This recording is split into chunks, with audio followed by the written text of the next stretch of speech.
University. He holds a PhD in economics from Arizona State University and an MA in economics from Georgetown University.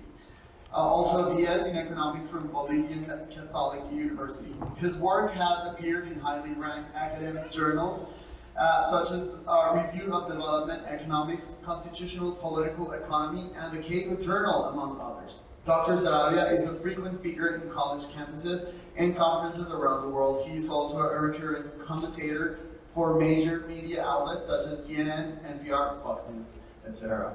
Thank you very much. Welcome. Thank you. Hey everybody.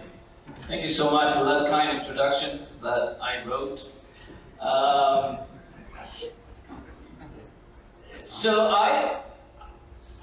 There were so many things I could say to you today. When Maria, Alejandra, and Jacek invited me down here to Colombia, they said, you can pick the topic. I thought, oh my goodness, there's so many things that I could choose from. But I said, I'm going to Colombia. I have to speak about soccer. I gotta talk about football, right? And in particular, I need to talk about one of your idols here in Colombia, Francisco Pacho Maturana. Do you guys know him? Yeah? The story is Francisco Maturana was the former coach of the Colombian national team. And then he started coaching in other countries, fantastic international career. But he was also kind of a philosopher. Like he would give these interviews with the media, and he would say these kind of philosophical things about life and about players' mentality and psychology. So he became really interested to talk to. And he once said, now this is not Maturana, this is Albert Camus, everything I know about morality and the obligations of men, I owe it to soccer.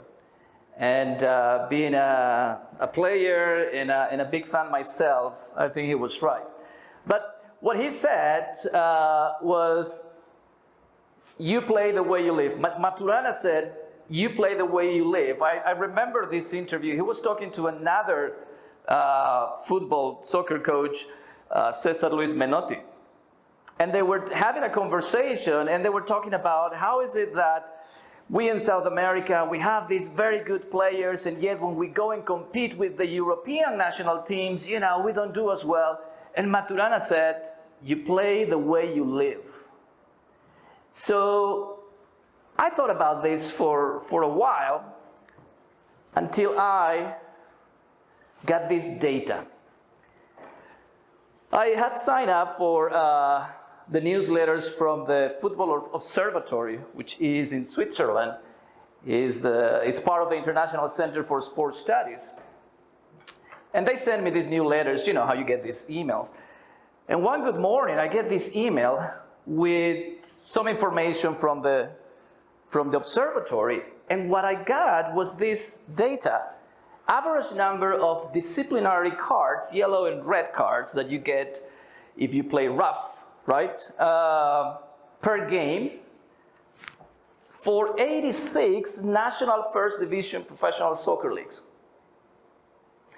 This is for the 2019-2020 season.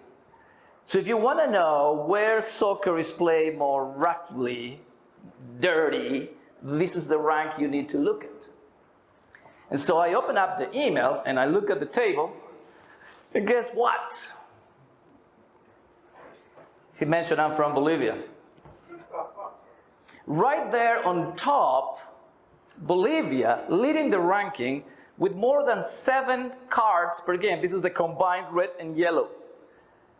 Per game during the 2019-2020 season. So I thought this is my opportunity to brag, right? I mean, other countries are bragging that they go to the qualified to the World Soccer Cup.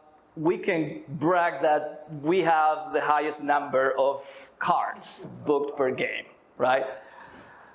We don't have much to brag about in Bolivia, so I'll take it. And then I started looking at this table. You see Uruguay, 6.61 cards per game, Guatemala, I don't have it here in the table because this is a summary, but Colombia, you may be interested, is at 6.42. So just below Guatemala. That means a lot of red and yellow cards per game compared to countries like, say, the USA, 3.9. That's at the National League in the USA. The Premier League in the UK, 3.74. And then you start going down. These countries are really well behaved, right? So Canada, Vietnam, they play very cleanly. And Japan at the end with 2.26. So Japanese are the gentlemen of soccer, right? And on the other hand, Bolivia, we're the rough players, yeah? So I look at this data and I say, hold on a second, what's going on here? There seems to be a pattern here. I mean, look at the countries on top. Bolivia, Uruguay, Guatemala, Argentina. Then you start going down to the Europeans, Italy, Portugal. And then you have countries like Norway or Japan down there. So it seems to me there was a pattern, and I remember Pacho Maturana. You play the way you live. Is there something in society, something in the way we operate as a nation, that perhaps make us play more aggressive soccer? And then I started on this research, and I came up with this paper. And I'm proud to say that this was just published a couple of months ago by Soccer and Society, which is a Q1 journal. It's really difficult to land a paper in Soccer and Society, but this one did. So that's what I want to talk to you about it. So I had many things that I could possibly talk about, but since I'm in Colombia, and this is about Pacho Maturana, I had to talk to you about this.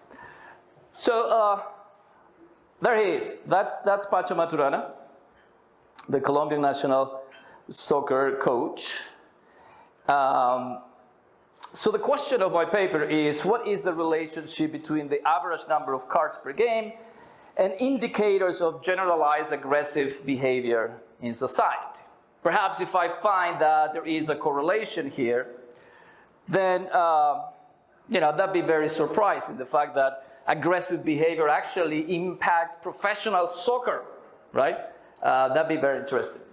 And this is what I found. So this is a preview of my results. If you have to live now and you just want to live with the punchline, this is it. Yes, generalized aggressive behavior is positively associated to the average number of cards per game. So indeed, Pacho Maturana was onto something. You play the way you live.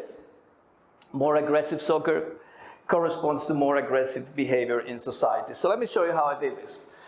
So I first started by defining generalized aggressive behavior as low respect for the law. So two components, low respect for the law and propensity to cheat or take unfair advantage.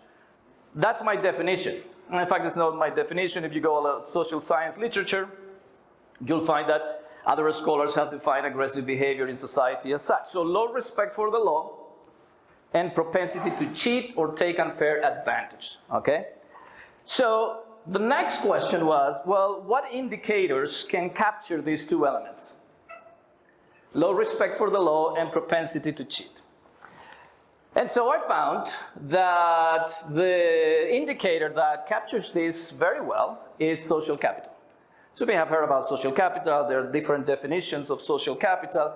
Let me give you a couple. Coleman, in his 1988 very famous paper, he defined social capital as composed of these two elements. So the rule of law, right? This is a social structure given by rules or norms associated with sanctions, and generalized trust. So a country has social capital if there is respect for the law, if there is the rule of law works, and there is generalized trust. So this idea that people trust one another and that facilitates trade and exchanges and so on, okay? So that's Coleman's definition of social capital. And as you can tell, this already fits very well what I need in terms of defining aggressive behavior in society, right? The other definition that a lot of the scholars use is that by Bob Putman, features of social organization, trust, norms, networks that can improve the efficiency of society. So that's social capital. So my hypothesis then is social capital determines aggressive behavior in society, and aggressive behavior in society determines aggressive soccer play. That's the story that I want to tell. So, the first thing you need to do when you write a paper is to take a look at what other scholars have done on the subject. And in fact, I found that several scholars have looked at social capital as a determinant of generalized aggressive behavior in society. So I'm just going to give you some examples. For example, that one from 2008, Terwil and Leatherman, which is, this is a very famous paper in 2002. Low levels of social capital can lead to high crime prevalence. So these two scholars, what they've done is they've looked at social capital as a determinant of crime, one element of aggressive behavior in society. These other examples look at social capital associated with high levels of corruption. Yeah. So our first speaker yesterday was talking about corruption. So one thing that leads to corruption is that you have low levels of social capital.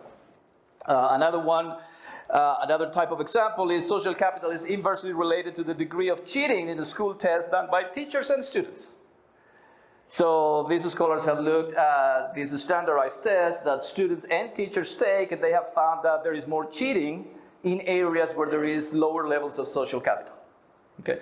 So social capital is indeed, seems to be a good indicator, a good variable that determines aggressive behavior. Yeah. So therefore, the implication here is that social capital is highly relevant, right, in terms of behavior,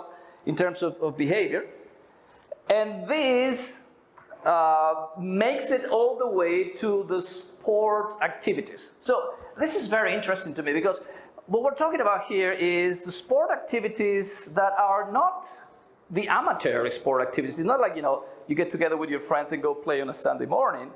This is professional stuff. These are governed by rules from international organizations, like soccer is governed by FIFA rules, right? So it's kind of, when you look at these professional sports activities, they're almost like bubbles within societies because they are governed by different rules. And yet, it seems to be that the sporting activities are permeated or are influenced in any way but by social capital in the respective countries. So there are these scholars, for example, that have used hockey, professional hockey, to study violence. So this was made very famous in the book Free Economics, right, by Stephen Levitt. These other scholars have looked at basketball to study racial discrimination. And here you have another one that uses sumo wrestling to study corruption. So I'm not the first one to think or to suspect that professional sporting activities are actually influenced by what happens in society in general. Here are some papers that are related specifically to soccer. So this one is that this is very nice. The study is mixed strategy equilibrium using penalty kicks. If you like game theory, you want to read this one. Milanovic, very famous macroeconomist that studies the effect of globalization on efficiency and inequality by looking at soccer outcomes. Gary Cano and Palacios Huerta, who study the effect of incentives on performance using soccer results. So soccer has been looked at or has been studied as a reflection of what happens in society overall. And these two papers are closely related to what I'm doing. What they do is they use yellow and red cards just like I do, but they look at individual player data rather than aggregates per game, right? So this is interesting. So they look at a specific player and they try to see, well, this player comes from a very violent country perhaps, and that's why this player will, provoke more fouls and will have an aggressive behavior. But what I'm doing is I'm looking at aggregates per game. So I'm not following a particular player. So that's how we differ. they find a strong correlation between the history of civil conflict in a player's home country and his propensity to violent behavior in the field. So they're saying, look, I'm going to look at the Premier League, for example, in England, or the French, that's Serie 1 or Serie A, I don't remember the name of the professional soccer league in French, German, Italian, Spanish, and the UEFA. And I'm going to look at these players that go to these countries, and I'm going to try to see if they show some aggressive behavior. So there's this Colombian player that is exported to a Spanish team, and because this guy comes from a quote-unquote violent country, so perhaps I should expect that this guy is going to get more red cards, right, in Spain. That's what this paper is trying to do. But that's not what I'm trying to do, right? Because what I'm trying to do is to see if you play the way you live. So it doesn't matter to me where you come from. The environment that you face is what matters to me. You play the way you live, right? These other guys do something similar for the 2008 Libertadores Cup, but they find the opposite result. So, yeah, but there is literature that I am speaking to.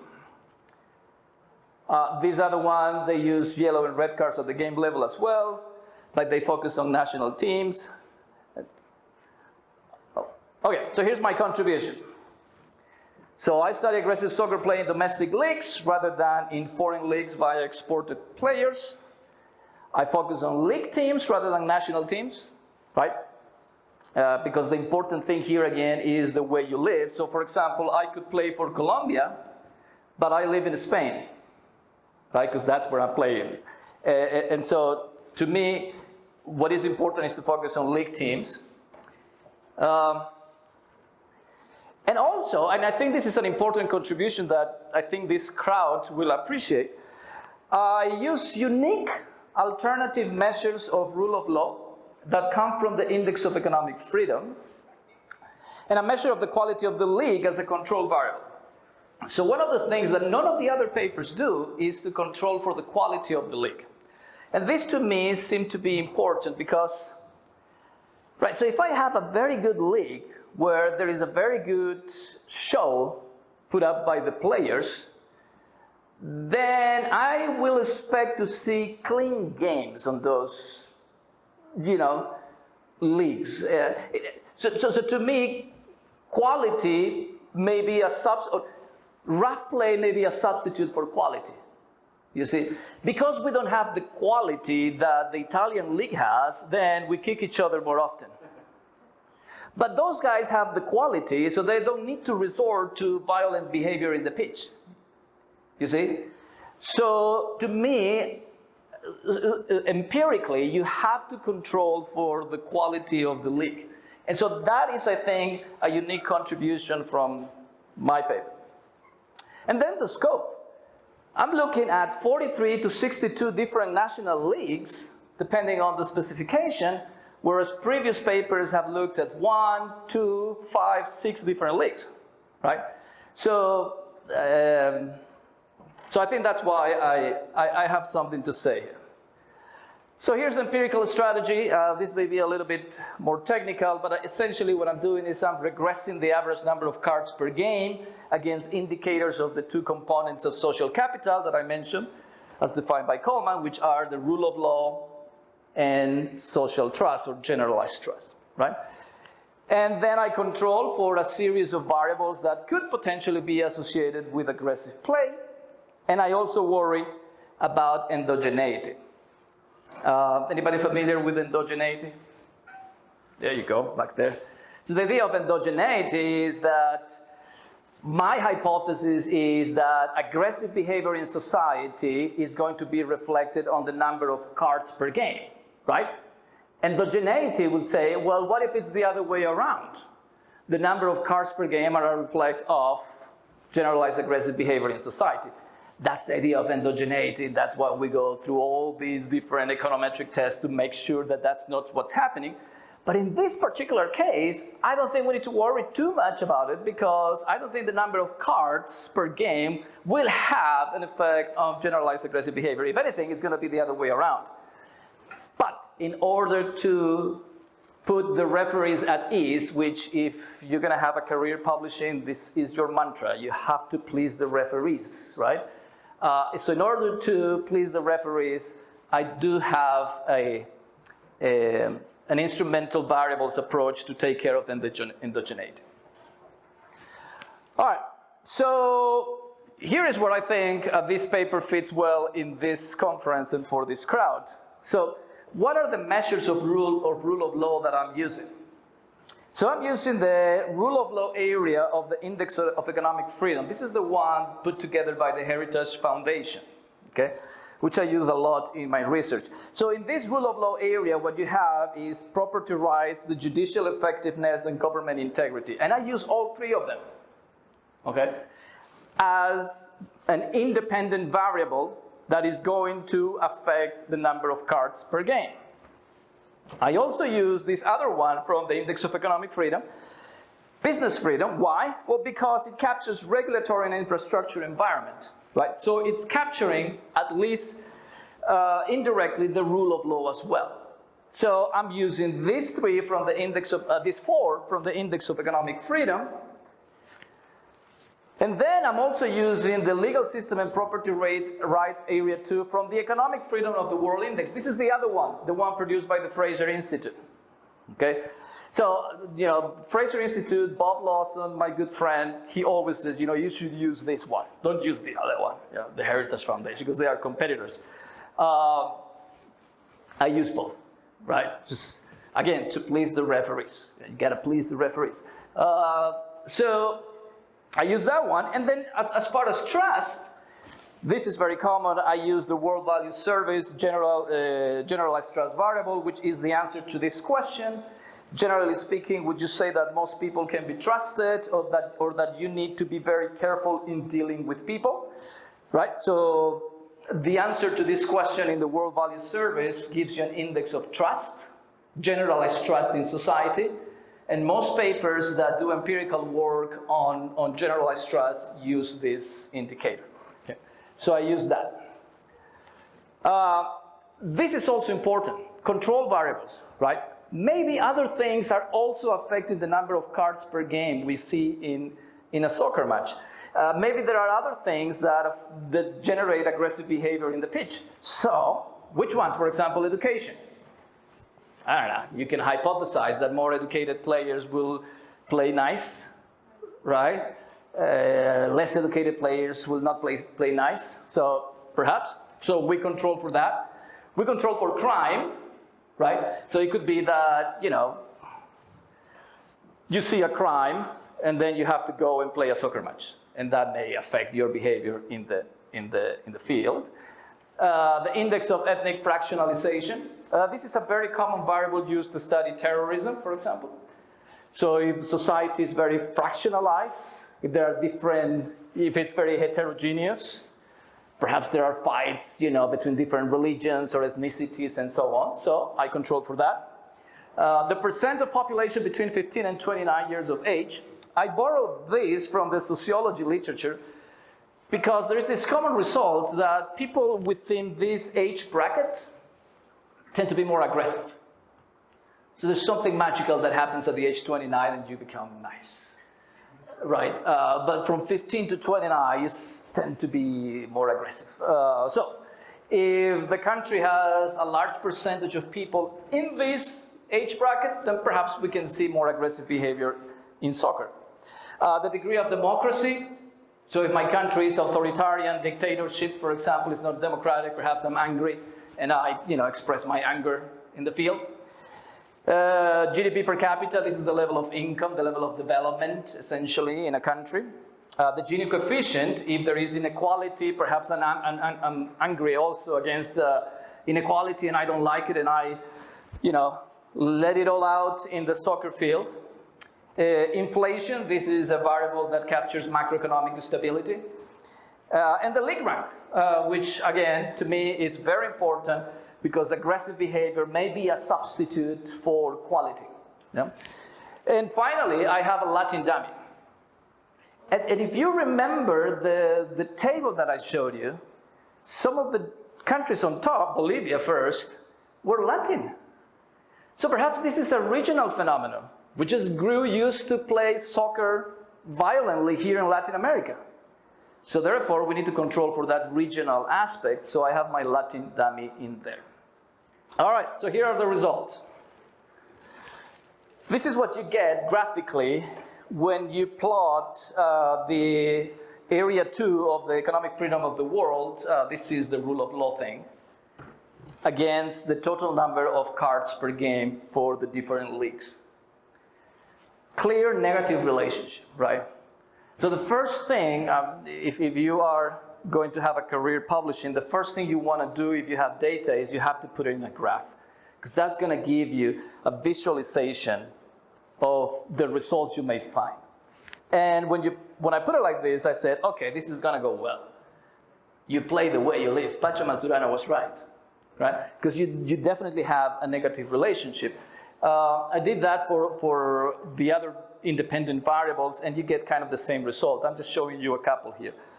So this is trust against the total number of cards, and again, more trust, less number of cards. So Norway, yeah?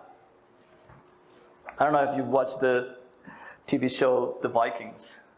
They were very violent, but it seems that they are not anymore, right? They trust each other, and they play nicely, right? Because there are not a lot number of cards. So anyway, and here are the regression results.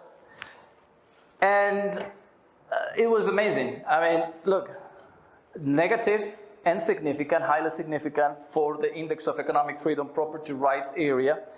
And all my independent variables, you get negative and significant, except here, but for the most part, negative and significant. So this is a rather robust result.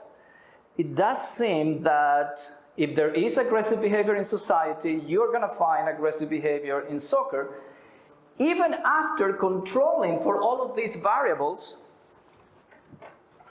that could perhaps had an impact as well. So even after controlling for a battery of different variables, you still get that negative and significant result. So what does this mean, for example? Oh, by the way, so a couple of one clarification here. You may see that there are 2 columns for each one of my independent variables.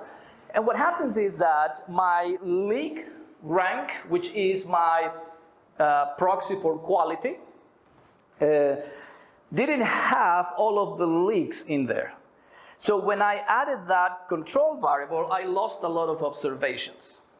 And so I said, well, look, I'm going to present the results with the quality of the league variable and without. So here's without, and I have 62 leagues, and here is with, and I only have 50. But it doesn't matter, because even with or without that one, we still get the negative coefficient and the significance. So let me explain to you what this means. The index of economic freedom, this is the one by the Heritage Foundation, goes from 1 to 100, right? Where 100 means you are Singapore, Hong Kong, right? So the most free countries in the world. And if you go down, Cuba, North Korea, right? So a 10% increase, so 10 points increase in that index will give you a reduction of 0.26 number of cards per game. Now, 0.26 number of cards per game may not sound as much, but you have to remember that the average per game is only about 4.5 cards. So 0.26 is significant, right? So a 10% increase in the index of economic freedom will lead to a 0.26 decrease in the number of cards per game. So, and the same, kind of similar results for the other variables. Here I bring out 2 other indicators from the index of economic freedom and also generalized trust. So if you look at here, with the quality of the league variable, a 1% increase in trust will lead you a 0.036 decrease in the number of cards per game, right? And those are significant results. So, what then I do is I say, well, look, let me take a look at only red cards, not the total number of cards, because red cards You get a red card if you really do something awful, right? You have to kick somebody, really hard, or disrespectful behavior or something like that. So what I do is I do just red cards against my same independent variables, and I keep getting negative coefficient.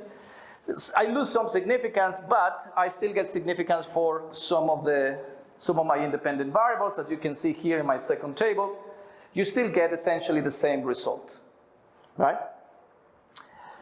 So, endogeneity, this is something that referees will always going to ask you, what if there is endogeneity? So what I do is I use a very common method to deal with endogeneity, which is to instrument a variable. So, for example, I am arguing, right, that trust leads to number of cards per game, right?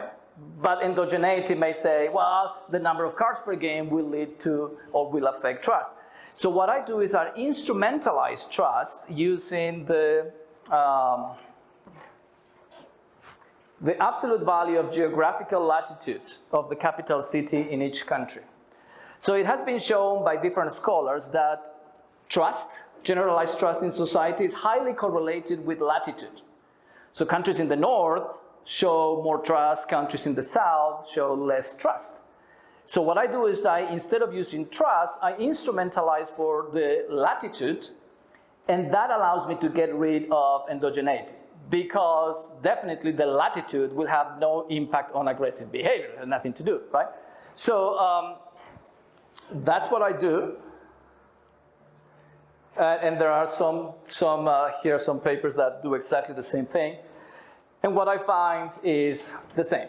Negative and significant, even after instrumenting for latitude and controlling for all of those variables. And by the way, notice that I am controlling for that Latin dummy, and that Latin dummy is significant. Yeah, so there may be a regional effect here, but the point is that after controlling for that regional effect, I still get my result. So, conclusion. Soccer players do seem to play the way they live, right? So Pacho Maturana was right. Aggressive soccer play is robustly associated with low levels of social capital. As a summary, 10% increase in the economic freedom of the world index, property rights area, leads to a 10.74 decrease in the combined number of cards per game, and a 14.16% decrease in the number of red cards per game for the average league. So I would say that that's pretty significant. And this is the result in terms of trust. So, we've been talking about in this conference about how, for example, corruption matters, education matters, and so on and so forth. And when you have economic freedom apply in those areas, typically you get good results, right? I'm showing you that if you have economic freedom, you also get better soccer, right? It will not be as aggressive as we would want it to see. So I think that qualifies as important as all the other variables, right? You will want to see good soccer. So anyway, that's my paper. So thank you very much.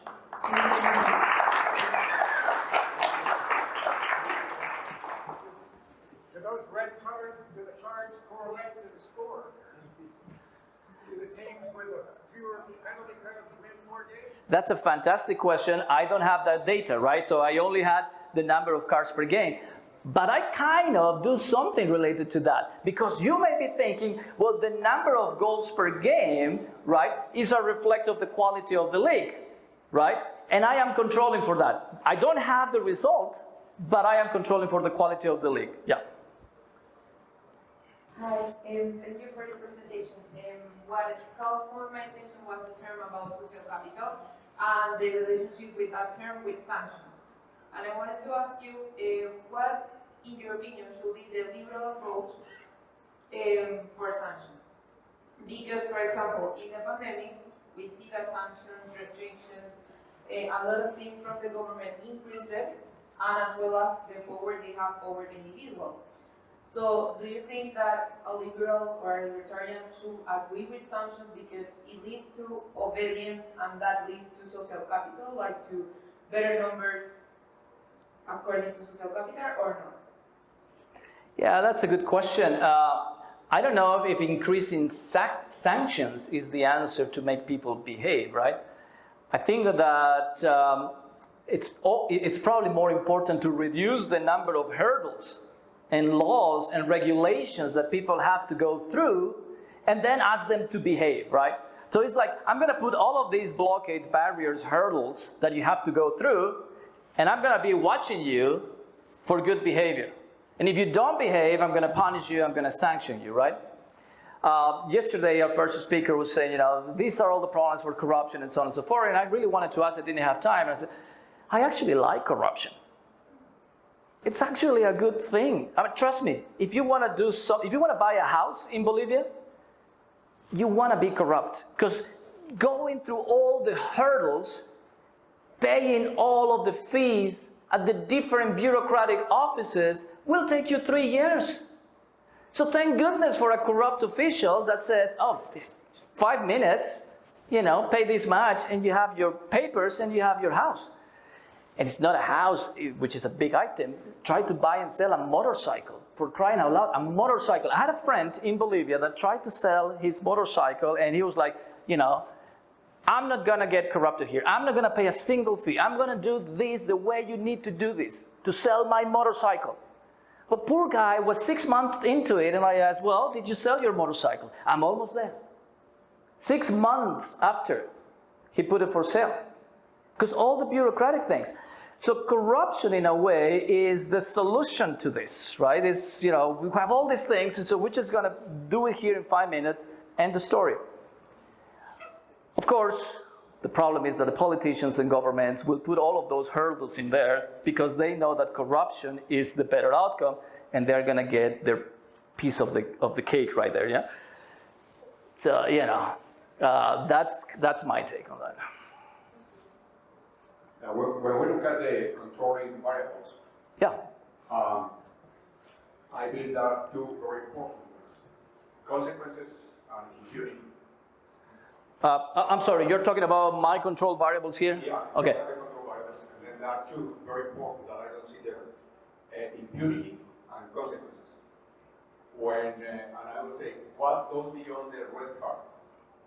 If a player is not compliant with the rules of the game and is always full of red cards, that player should be sanctioned, and that player should go out of the professional league. So the lack of consequences and the abuse of impunity is something that really creates a lot of hostility and aggressiveness in behavior. And if we have an extrapolation and we look at what's happening in our judiciary systems, it's part of the problem. The impunity and lack of consequences for the people that really break the rules of the game is one of the incentives for this aggressive and corrupt and antisocial behavior. For sure. I mean, you hit it on the nail. This is something that I thought from the get-go, right? Incentives matter. If I get a red card and I get expelled from the game, but the next game I can just show up like nothing happened, then perhaps I have incentives to play rough, get a red card. It's not a big deal. But if some other leagues, the consequence is you don't get to play for the 3 next games, then perhaps you'd be more careful. So I started looking into this. It's very difficult to get that data because, as you can imagine, I'm talking about, in my specifications, 50, 60, or 80 different leagues. So you have to go through all the regulations. But more importantly, all of these professional leagues are governed by FIFA. They have to follow the rules and procedures of FIFA, and that makes it, or kind of solves that problem, because I look into that, and FIFA has very clear guidelines. This is what happens with this kind of red card. You need to book that person, and then it's a sanction for 1 game, or 2 games, or 3 games. And they go through all the details. It's a big book, The Rules of Soccer. If anybody's interested, you can download it from FIFA.com. I read the whole thing, The Rules of Soccer.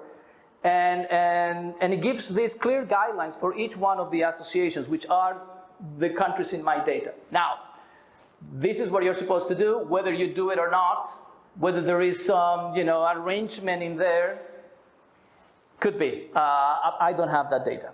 if at some point I'm able to, I thought about getting a research assistant to go through all the different associations and the rules and see what happens. Perhaps I can generate that indicator. That'd be nice to add. But yes, you are 100% right. Oh. Everything that you said was resonated with me because I have to, in my company, I have to hire people from over Latin America. And the fact, so I really need to find people that is going to work well, are working very ethical work. And the factor that I always try to determine is this thing is la viveza criolla. Yeah. Yeah, right, like the Creole clerics, right? So it's like, in my experience, Argentina is very hard. I mean, Yeah. It's extremely hard. It's this philosophy of progress on the line of least resistance, right? So, so my question is, this study is really interesting. So the relationship with how easy it is to do businesses in the country based on these results, I think is something there. What do you think? I was really, really amazed by these results. What this means is, take a look at this. This is really important. It means that the way your society operates has crucial effect on things that we even consider are kind of bubbles that are supposed not to be affected by our day-to-day experience. But it does. I mean, it resonates all the way to a professional activity where most players get paid well, governed by FIFA, an international organization, and yet I do see that what happens in my society does have an effect on that. Now imagine the kind of effect that it will have on other things, like, you know, economic growth and development of businesses, small and medium enterprises, and so on and so forth. So it's huge. It's huge. Economic freedom in terms of the respect for property rights, the judicial system, and so on, matters tremendously. Yeah, I think that's, at the end of the day, the lesson from this paper. Thank you so much. Give it up for... Thank you. Thank you very much.